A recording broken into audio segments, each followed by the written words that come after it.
So, as I was saying, when my dad played hockey, they say that nothing and nobody could trip him up. And I'm too much of a Finnigan to go down on my knees either.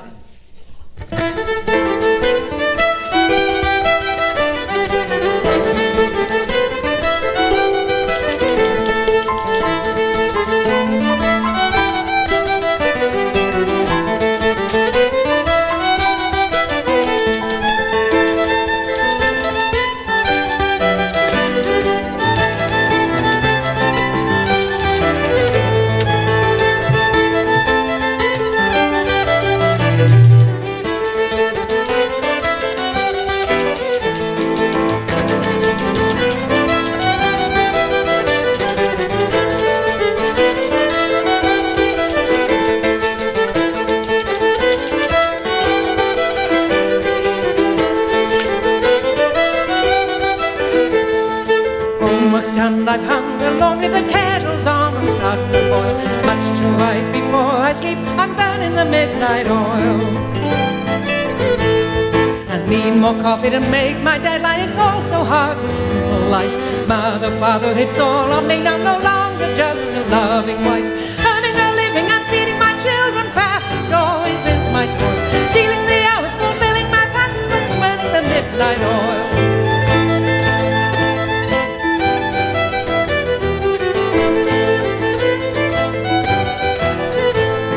So much pain and so much rage, so rudely left alone was I.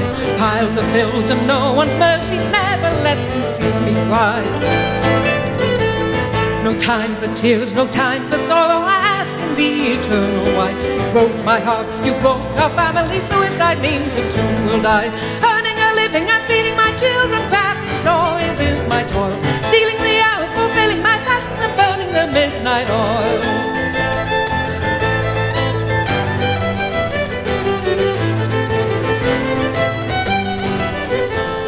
I'm learning in these lonely hours that I'm my father's daughter too. I'll play the game, I'll take the hits, come out a winner and see it through. Earning a living and feeding my children, crafting stories is my toil. Stealing the hours, fulfilling my passions and burning the midnight oil. Earning a living and feeding my children, crafting stories is my toil. Stealing the hours, fulfilling my passions and burning the midnight oil.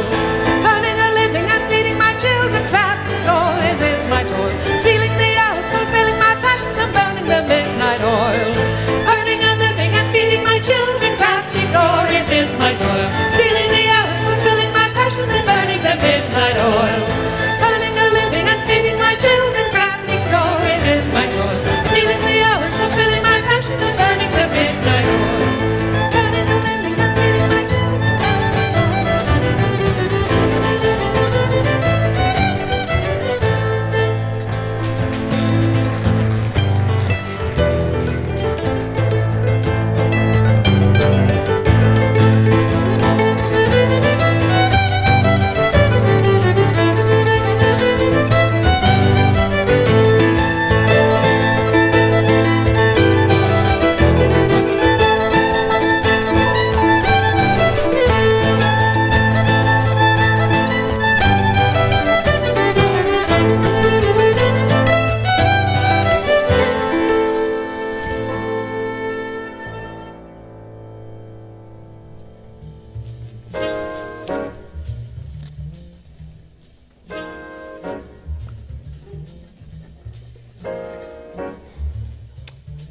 Tell me again, Jacques, why did you drag me out of my very comfortable apartment for this? Well, it's not for the art. It's to meet a celebrity author. Oh, clearly, yes. Wow. Hello, ladies. Not for the art. Hello, Oh, ladies. it's so beautiful.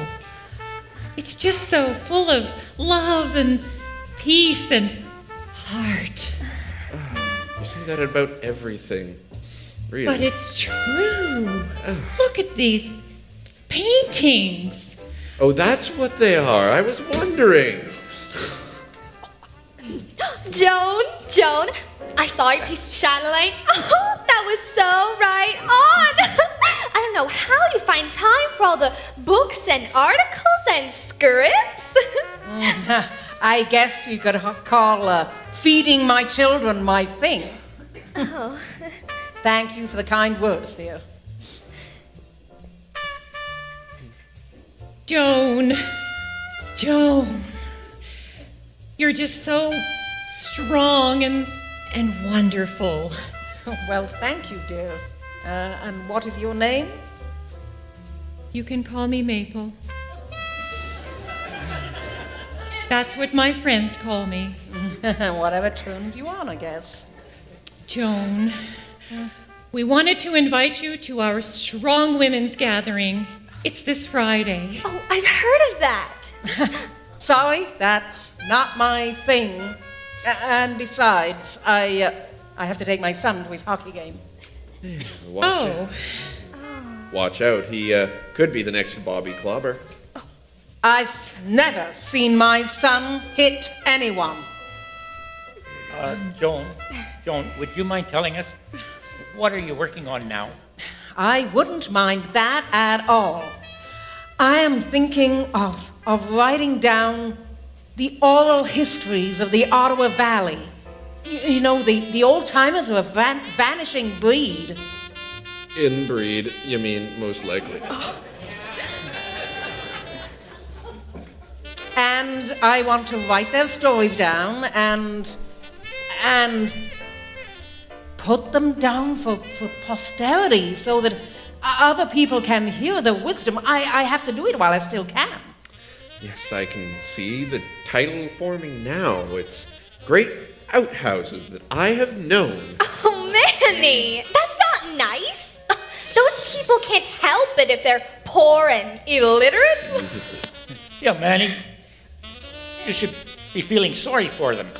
Oh, I feel many things as long as they stay over there. Oh, believe you me, the last place that they want to be is here. Now you did it.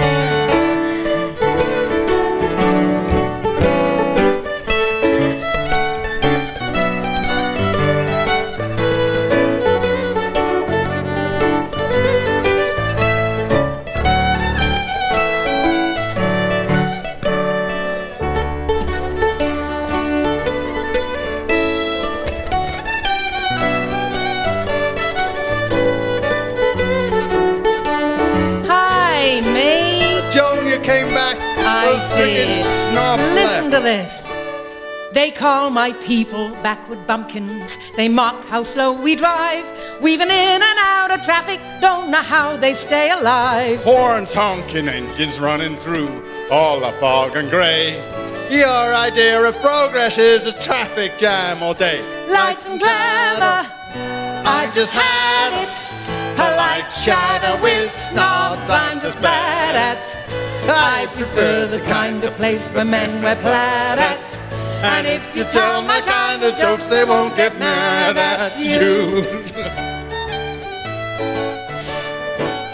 Now you have to consult your daybook to see if you are free for your mother's birthday party or to take a friend to tea. Folks gyrating at the disco in their fancy clothes and shoes. Can't go to work in some old shirt, all things gotta be brand new. Oh, Joe, what's that? Oh, that's Good Valley clogging, that is. This woman's amazing. She writes books, she writes films, she writes poetry. Oh, I love her. I love this. I gotta get into this. I gotta listen to this. Oh, that's heaven. That's music to my ears there, Joan. Oh, I love it.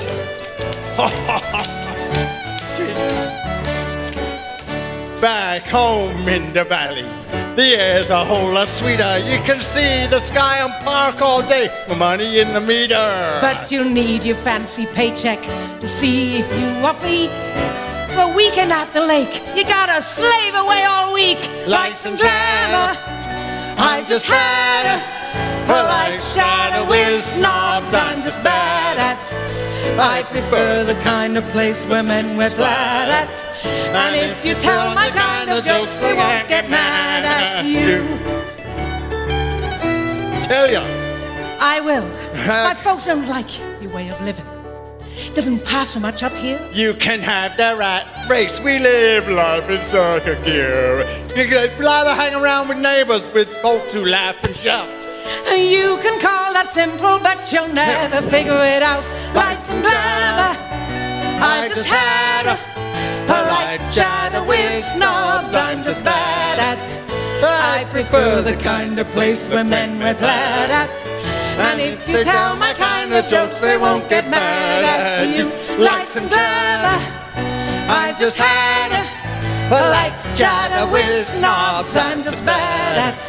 I prefer the kind of place where men wear plaid hats. And if you tell my kind of jokes, they won't get mad at you.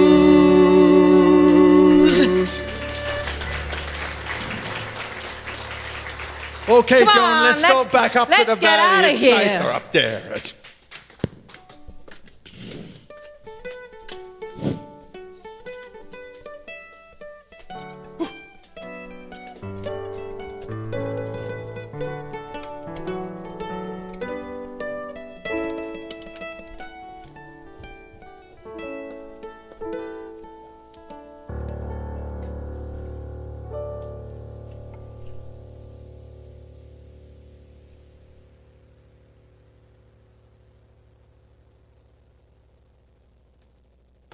Whew. Well, that was work. And I did work. And I had some good luck, too. Well, I was writing play scripts and film scripts, magazine articles, anything to keep clothes on the kids' backs and to feed them and pay the bills. But the thing closest to my heart has always been poetry. Has been since I was a girl. In fact, I had 13 books of poetry published. But I always felt I had to struggle for recognition, as you may see from my little exchange with Margaret Atwood.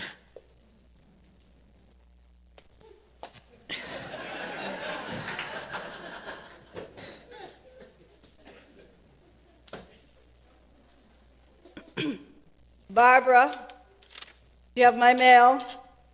Atwood. Thank you so much.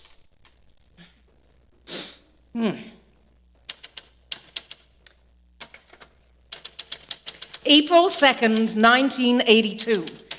Dear Margaret, I am reading that you are editing the new Oxford Book of Canadian Verse. 13 April 1982. Dear Joan Finnigan, I received your letter of April 2nd. I am wondering if the President's Medal from the University of Western Ontario, 1969, and the Centennial Commission Poetry Competition, 2nd, 1967, both of which you list in your credits, plus inclusions in a number of prestigious American anthologies, does not somehow manage at this time to at least recommend my poetry for consideration.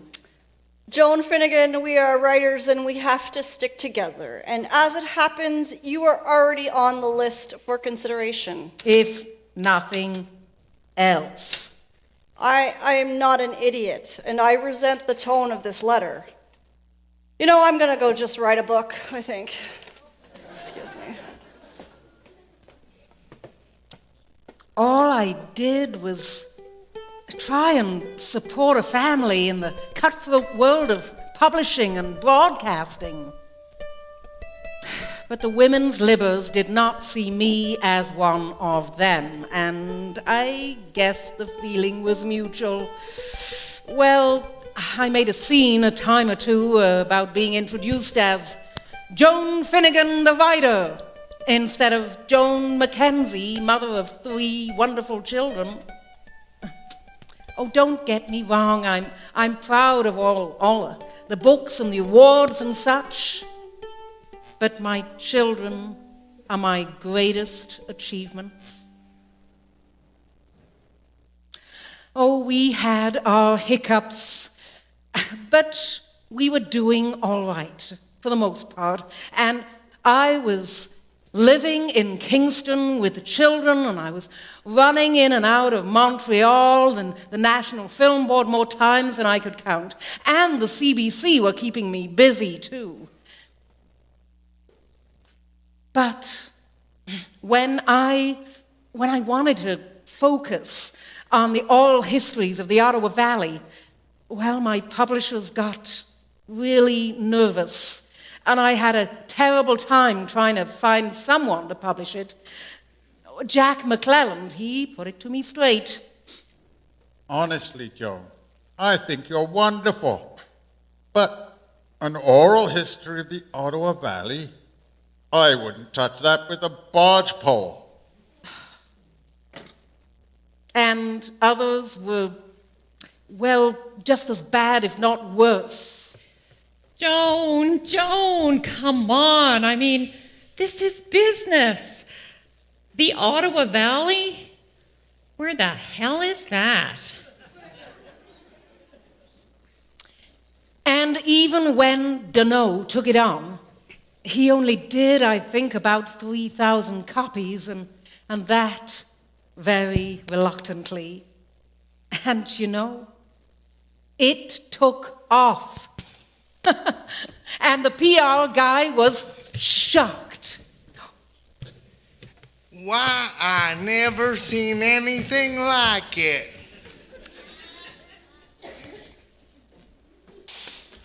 There must have been about 10 people lined up at a bookstore cash, all with the same book in their hand.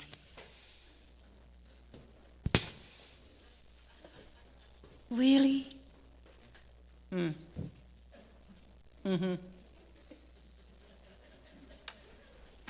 And even when that happened, he was reluctant to publish the next one, and then he was reluctant to publish the third one, and it all became a whole fighting thing going on that just wears me out. But I didn't care. I knew that there were important stories to be told. If I didn't write them down and pass on their wisdom, no one would. It's an involving and exhausting thing, gathering the stories, and my children, well, they would help me to pack for my research trips. I don't see how you're going to fit all of this in the car. You always say that, dear. He's always right, Mom. Last time you ended up with a flat tire and broken springs. There's only so much you can fit in the car. But it's a Volvo. They can take anything. I mean, look at the last one had, what, over 300,000 miles on it, and it didn't seem to mind. And you're still sure this is a research trip and not a cottage party? Oh, my dears. If I took this much booze up to Sand Bay, there'd be a riot. No. These boxes that you are lugging for me, dear, they contain the elixir of storytelling. They can turn a shy old farmer into a roaring lion. Or a liar, depending on the way the wind blows.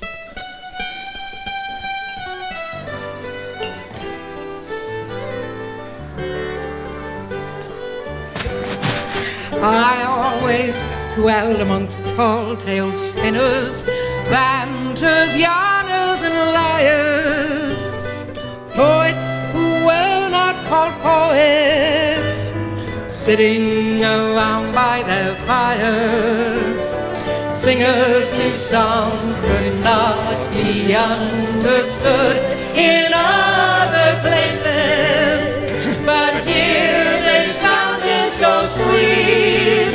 It was here in the Ottawa Valley I learned to play fiddle with my feet. I always dwelled amongst tall tale spinners, ranters, yarners, and liars. Poets who were not called poets, sitting around by their fires. Singers whose songs could not be understood in other places, but here they sounded so sweet. It was here in the Ottawa Valley I learned to play fiddle with my feet.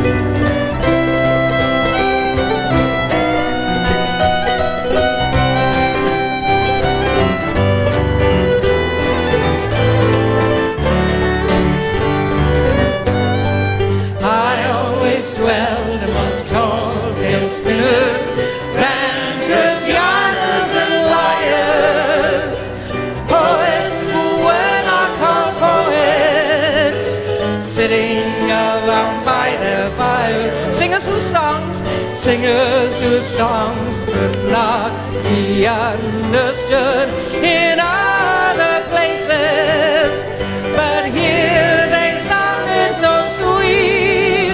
It was in the Ottawa Valley I learned to play fiddle with my feet. It was in the Ottawa Valley I learned to play fiddle with my feet.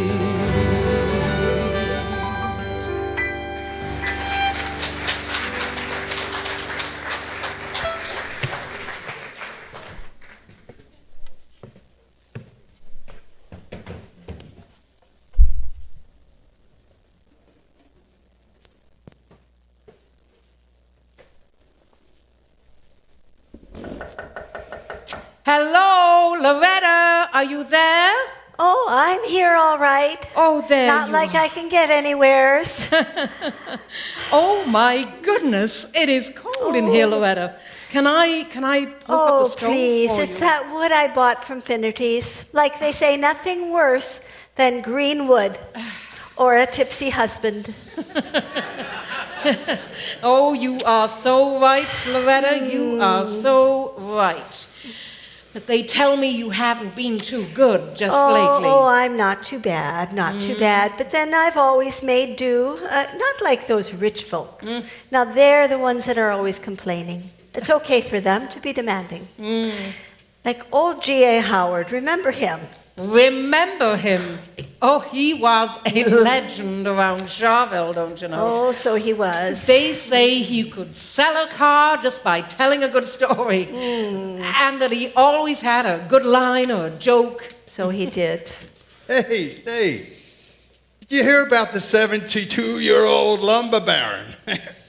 Married himself a 36-year-old girl, and you know, he couldn't help but wonder on his wedding night how many We'll times... have none of your dirty stories here.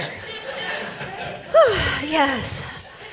Old G.A. Now, when he died, the whole town of Charville was shut tight as a drum. What? Oh, yes, even the hotels were closed. Oh, my. And that in the middle of the week. Now, that was unheard of. For sure. Rich he was. Now, you know, old G.A., he thought he could buy anything. Like the time he took the wife down to Atlantic City on account of, the doctor said 'twould be good for her asthma. Well, don't you know she nearly drowned. What? And when they pulled her out, someone shouted, Quick! Somebody! Get her artificial respiration! but old G.A. wouldn't hear of it. No. Artificial be damned. I say, give her the real thing. I can afford it.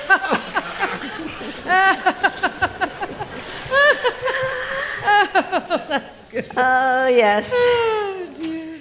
Those rich folk, they think they can buy anything. But not one of them don't live forever. Oh, none of us do, Loretta. None of us do. No, that's true. Joan, I see you writing there, but I don't suppose that ever really happened. I mean, not quite just so. Oh, probably not. But it makes a darn good story. I know that's what you like. Well, and a lot of people. Oh, like yes. these stories. Yes.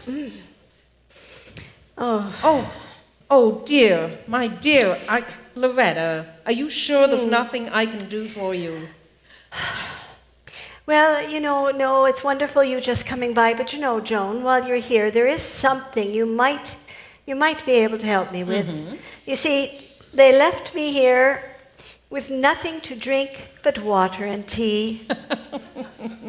Oh, I understand that, all right, and I think I can do something about that. Oh, I thought you just might. Take this, just have a little snifter here, good medicine. Lovely. Okay. We'll share some, and oh, did I ever tell you now about that useless lad, name of Billy Turner? Billy Turner? Billy Turner.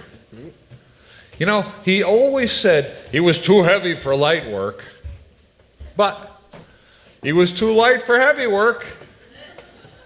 So he never did no work at all. They say you'll never plow a field by turning it over in your mind. Now, Billy had a pig up by Brudenell, and he kept it in an old building that didn't have a roof on it. The pig was up to its neck in mud and stuff. And a pig gets sick in that stuff. Well, Billy's Aunt Annie, she was up from Letterkenny. She looked in on that pig. Now, Billy, I've looked in on that pig, and you'd better get him up out of the dirty, filthy muck and put him into a dry bed, or he's going up and down, I tell you. He'll up and down, and you don't get him out of that dirty, filthy muck and put him into a dry bed. Are you listening, Billy?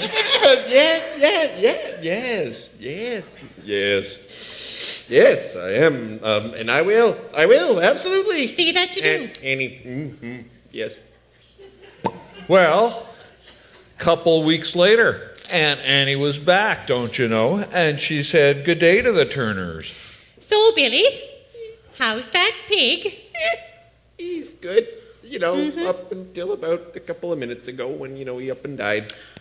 I told you if you didn't get him out of the dirty, filthy muck and put him into a dry bed, I told you he'd die on you. I told you he'd die on you. Didn't get him out of that dirty, filthy muck and put him into a dry bed. I told you. That wasn't what happened at all, actually, Annie. Well, what happened? What happened then, Billy? Well, you see, the truth of it is that, that there pig, he didn't die from the mud because he died, his tail, the curly tail that keeps curling up, well, his tail kept curling up so tight that it kept pulling the skin back from his head. And what happened was that he couldn't close his eyes. And see, he died from a lack of sleep. Oh, Billy, you're such a twit.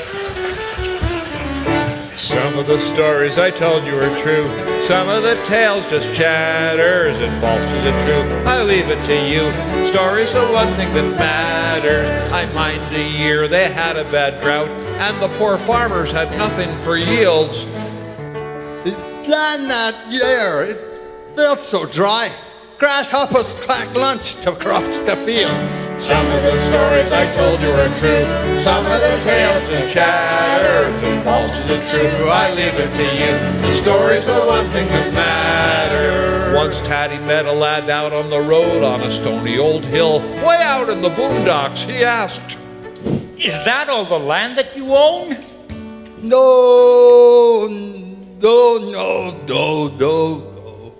I got a lot more right under them rocks. Some of the stories I told you are true. Some of the tales just chatter. Is it false? Is it true? I leave it to you. The story's the one thing that matters. Then there was this fellow named John. Came in from the west and was hired on by a farmer here in Sheenborough. $1 an hour he paid. A big milking farm, about 85 milking cows. 2 weeks in, everything is going great. Then one hot July morning, John comes out and he sees the farmer out with his herd, recording milk production and when they go in heat and so on. So the farmer says to John, Betsy's sweating. You better take her down the corners, eh? Sure, boss. Sure. So the bull is all the way down, about 1.5 miles down the road to the corners. So poor John has to walk all the way down and all the way back with Betty. And when he gets back, the farmer says to him, John, Rosie is in the same shape. She's sweating too. So take her down the corners before breakfast. oh, Yes. so poor John walks all the way down to the bull at the corners. And when he gets back, it's about 9 o'clock, and without any breakfast, poor John is starving. So he heads into the kitchen when the farmer's wife comes out on the veranda, and she says, Oh, my John, it's a fine morning this morning, isn't it? Yes. Morning, how are you? Oh, good. Oh, I'm sweating already.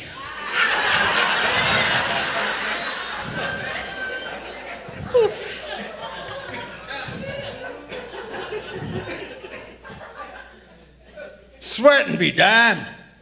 I'm having my breakfast before I take you down to the corners.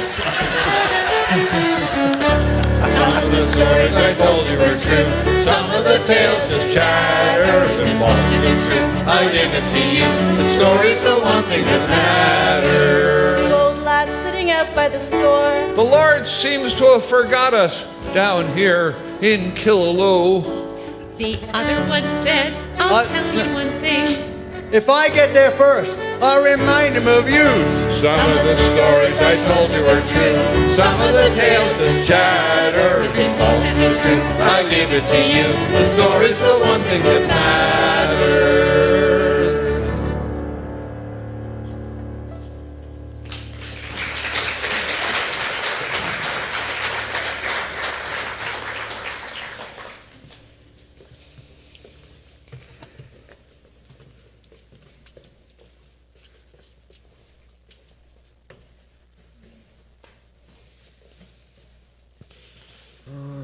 So, this government's policy has been, is and always will be. That's good. I like that.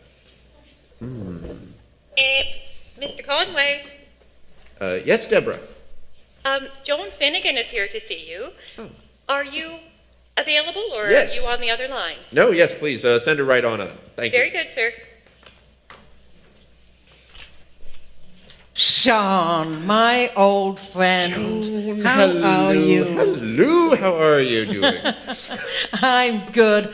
Oh, cabinet must be keeping you so busy these days. Mostly a lot of foolishness. You would not believe how much time they spend on photo ops and seating plans. I'm sure it's all quite deadly.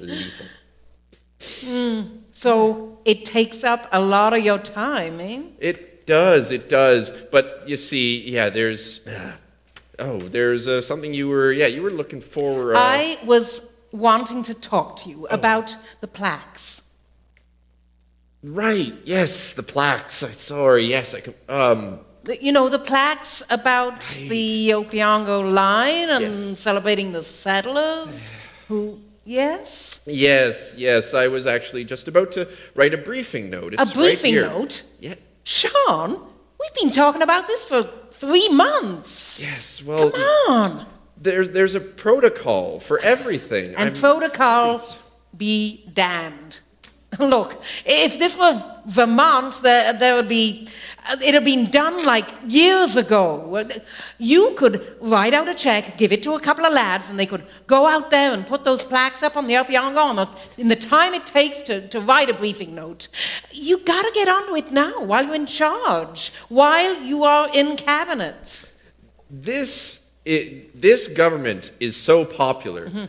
We are going to be leading for years. Trust me, Joan.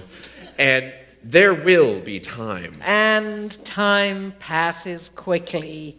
Oh, look, Sean, you're a good man. But even a good fire needs a poke now and then. And this is important. We need to get these stories told about these old settlers who broke their backs making farms along the stony old Opeongo, and now is the time to do it. Yes. Nothing is more important than our heritage and history, Joan. You know that. Good to hear. Yes, you know that I take our history very seriously. In fact, it reminds me of a story. In fact, you see, my grandfather used to tell me this one about John A. Macdonald and the trip he made down to Brudenell back in, I think, 1870. And yeah, I mean, there's a lot of debate about that one because, the scholars can't even agree whether or not the trip was possible given, the weather conditions. And I think there was a breakout of cholera at the time. Joan?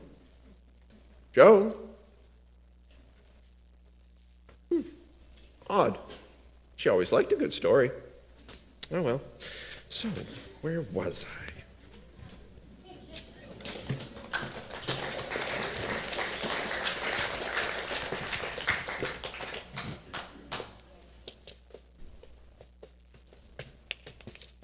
Oh, wow. Quite a spread, eh? Oh my goodness. Oh, this food. Hey, what's them? What? Little round sandwiches. Oh, I think they call them canapes. Canopies? No.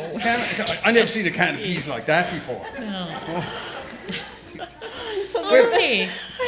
Where's the old man? Oh, I think he's out back again. Oh, them fancy biffies out there, eh? Oh, Something. Yeah, not like the old wooden outhouse, eh? The two-holer, not the same thing at all. Oh, here he is. Hey, Can't find a dang thing worth wearing in this town. you know what? They're gonna put us all in the movies. Right? They're gonna make big stars out of us. Yeah, I know, right? We're probably going to have to wind up getting ourselves a limousine and a bodyguard. Yeah, like all them famous people. What? You don't think I'm woman enough to guard your body? Are we gonna be on TV? Oh, well, if we're lucky, this movie will be seen by 1 million Canadians. Okay, I don't think that's very lucky. Oh, don't worry about it. Just be yourself. Yourselves. That's just what I'm afraid of, especially with my husband. Wait a minute. You should be absolutely thrilled to have such a manly specimen of manly meat on display for the whole country to see. The whole country, from British Columbia all the way to Nova Scotia, will be jealous. You gotta be careful you don't break the lens there, buddy. Oh, we've got heavy-duty lenses in our camera. I'm sure No, it we'll was a joke. survive. Never mind. Oh, no. The question is whether I'm gonna survive when the lads at work see this thing on the TV. Oh, I'll never hear the last of it. No. Do you know, I don't suppose any of us will. No. Here it comes. What's the matter? What do you mean? They're having a good time. Why shouldn't they? Life's short. She's so fat and pregnant. Well, she shouldn't be. Oh, you uppity brat. Your mom's twice the woman you'll ever be. You and your big tits. Now, you have proper respect for my... You shut up! For my daughter. Where is she trying to go?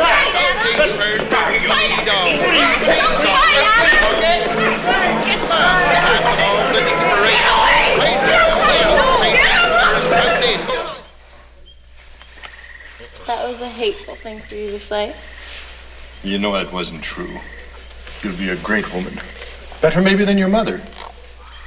Hey, Marie Prometer, the best gambusher from Calabogie to Canada.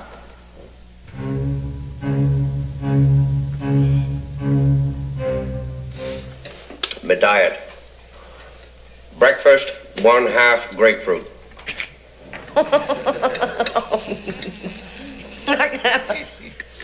Breakfast, half a grapefruit? You? No, never eat breakfast, 1/2 grapefruit. Vegetables allowed. Brussels sprouts, cauliflower, lima beans.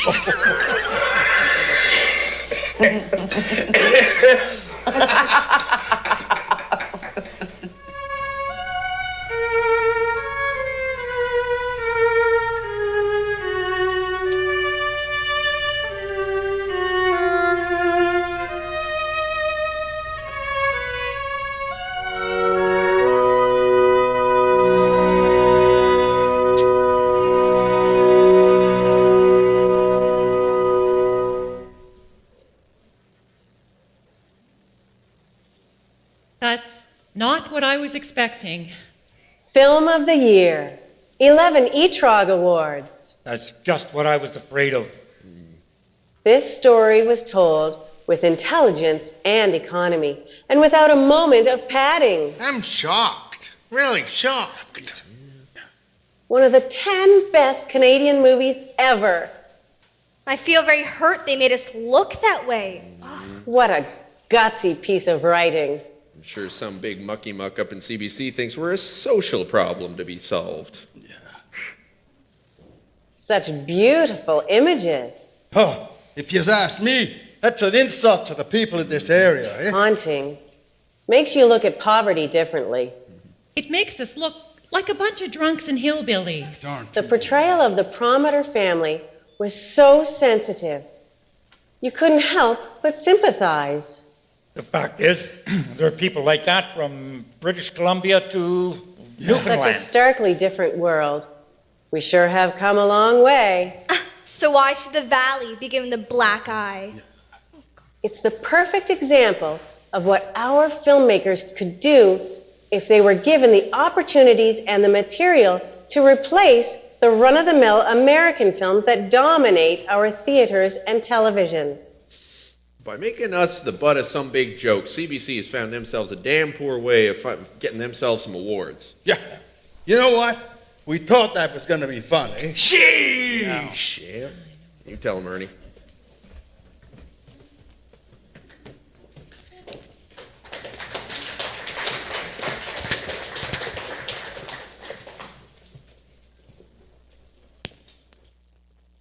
Being from the valley, well, I knew that looking bad to outsiders after a century of being sneered at and disrespected was breaking one of the valley's strictest rules.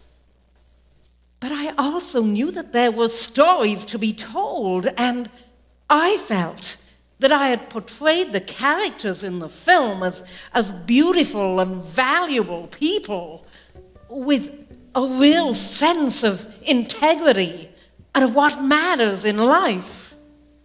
But the local valley people didn't see it that way. They felt I'd portrayed them as needy and poor, and to that they vehemently objected.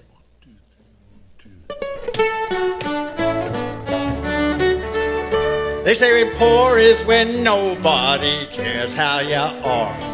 Poor is when life don't make sense anymore. Poor is like watching the clock all day long.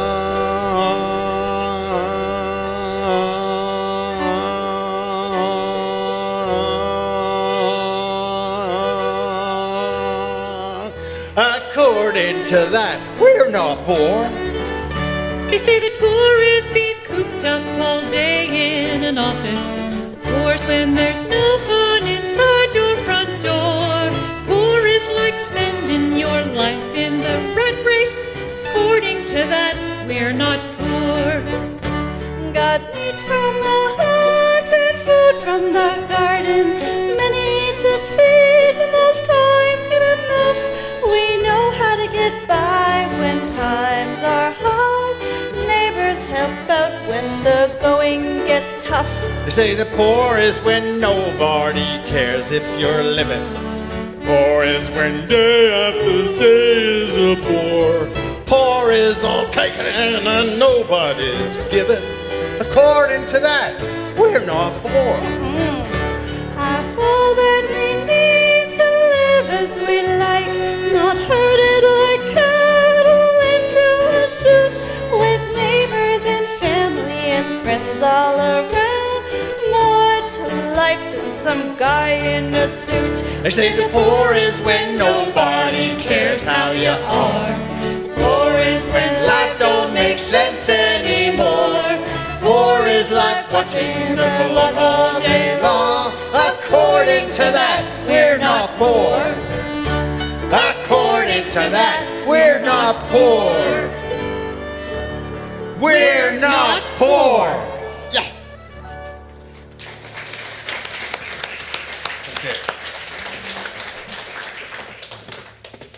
They couldn't see that the film was actually a love song to the valley. Some love song. What with all that dirty laundry, her father was drunk all the time, and those family problems, she should air some of her own. Leave us alone. I was so hurt that they couldn't see that Emery Prometer and his family and friends were like, well, they were like giants. The kind of giants that I wrote about. Emery Prometer, he was so foolish. Not really. He was his own man. And he was... Hang on a minute. Are you an O'Connor? Well, yes. How did you know? Well, you have the look of an O'Connor, but I'm pretty sure I met you at a party sometime. Would it have been in Cormac, maybe? Oh, quite likely. At Uncle Jim's. That's it! Smiling Jim. Oh, he was quite the character. Wasn't he just? A legend around these parts, really. Well, that's what I'm trying to say. It's a legend, a giant. Those are the people I'm writing about. That's what I mean by all this. I mean, you had to be a giant to survive around here, right?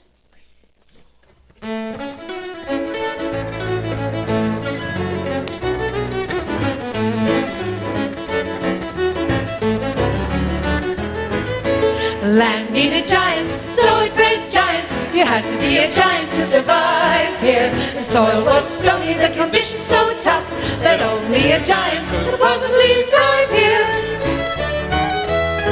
The land needed giants, and so it bred giants like Bradford's Big John Horner.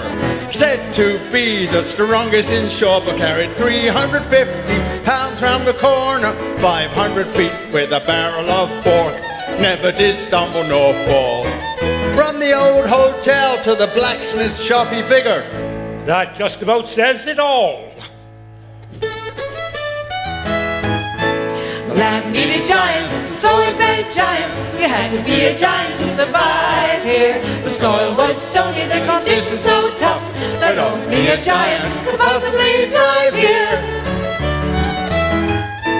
Gentleman Paddy Dillon, dry as a bone but worked like a demon, drove 36 drives down the Madawaska. And it did it all without touching liquor, tobacco, or women.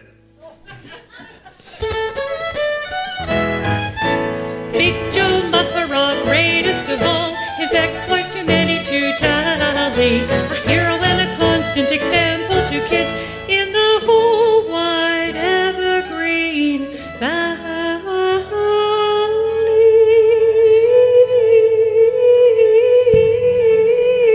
You just couldn't cut that out, woman.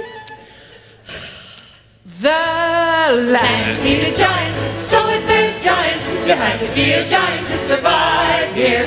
The soil was stony, the conditions so tough that only a giant could possibly thrive here. Now if anyone mentions Lad McNabb, a pall comes over many a face. He lived like a king for 17 years, then democracy won and he fled in disgrace. Lumber barons like Booth and O'Brien went from nothing to golden careers. Shantymen yelled,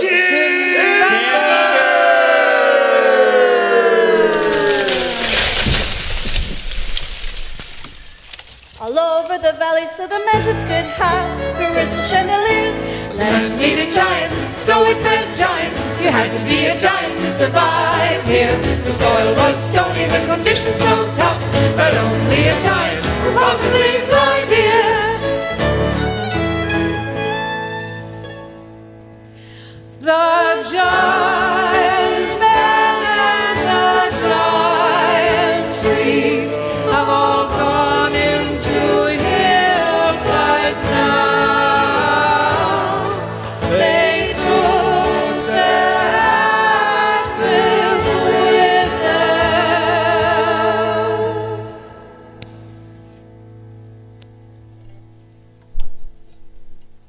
The Ottawa Valley is really a state of mind. We grew up with it. And as children, the valley arms held us.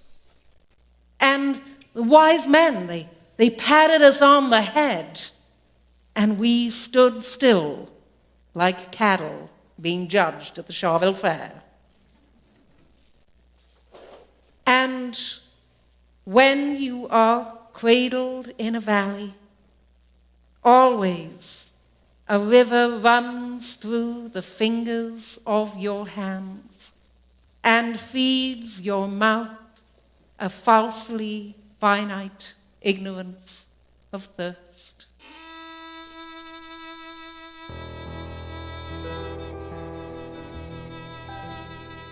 Our valley forefathers sleep on quiet hills, carried wheat on their backs to be ground at faraway mills. This land was their land by right of guts and sweat, and this the softened sons of sons forget.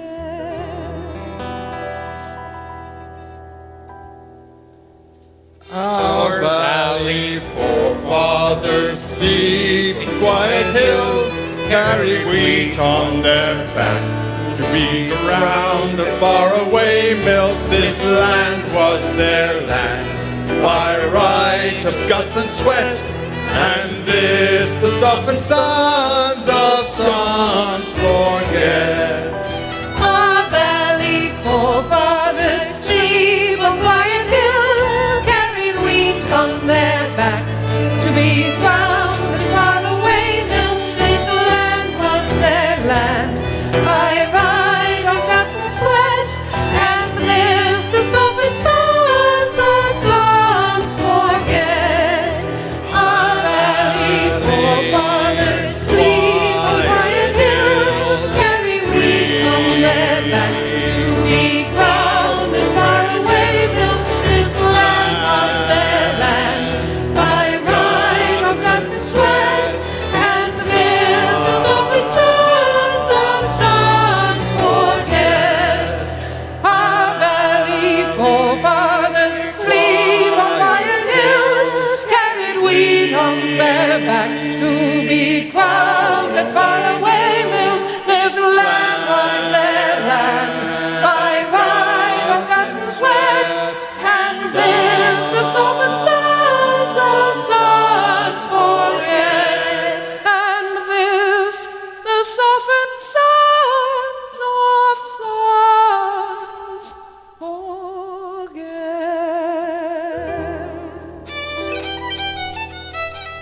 Some of the stories I told you were true. Some of the tales that shatter. Is it false? Is it true? I give it to you. The story's the one thing that matters. I listened, I learned in the city. I yearn to be back where people are real.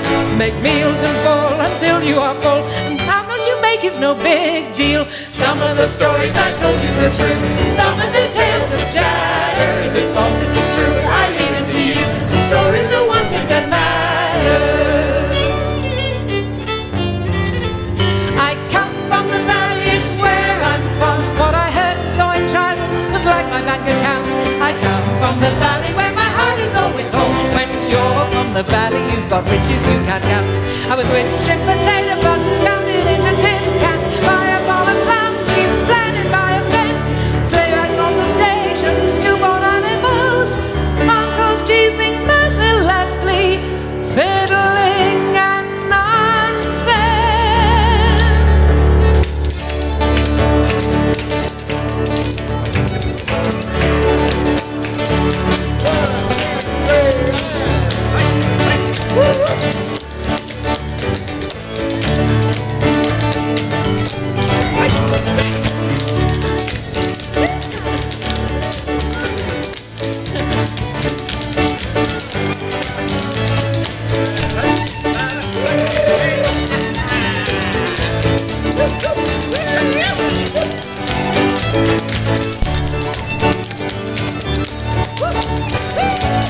We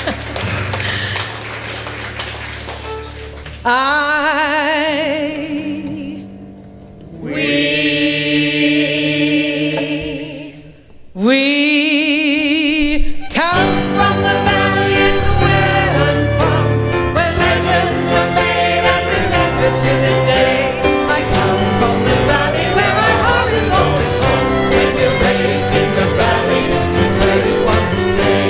I come from the valley where I'm from, where legends were made and remembered to this day. I come from the valley where my heart is always home. When you're raised in the valley, that's where you want to stay. I come from the valley where I'm from, where legends were made and remembered to this day. I come from the valley where my heart is always home. When you're raised in the valley, it's where you want to stay. And some of the stories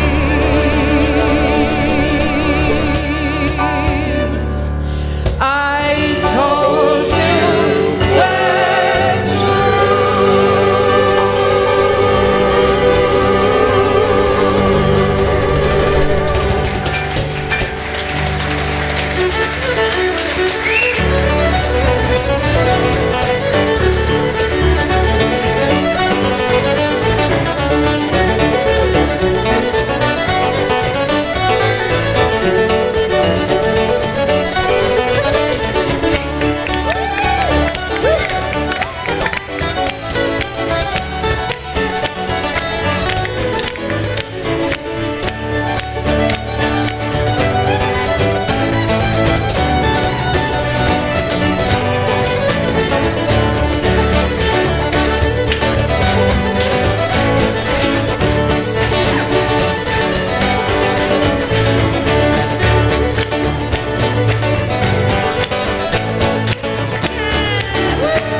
We'd like to thank our wonderful orchestra, the Donahue family, with Siobhan, Abe, Hannah, and Karen.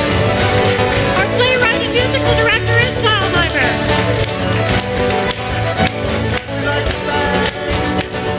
All of the sound crew and the light crew and all those guys that keep this stuff going. They're still working. Oh my gosh, goodness, at the end of the show. And especially we would like to thank our director, Chantal. Thank you to all of the house crew and the kitchen crew. We couldn't do without all the volunteers. But we would especially like to thank you all. Thank you all for coming. We love you. We love our audience. It's been a wonderful audience. Thank you. I think we should sing some more, eh?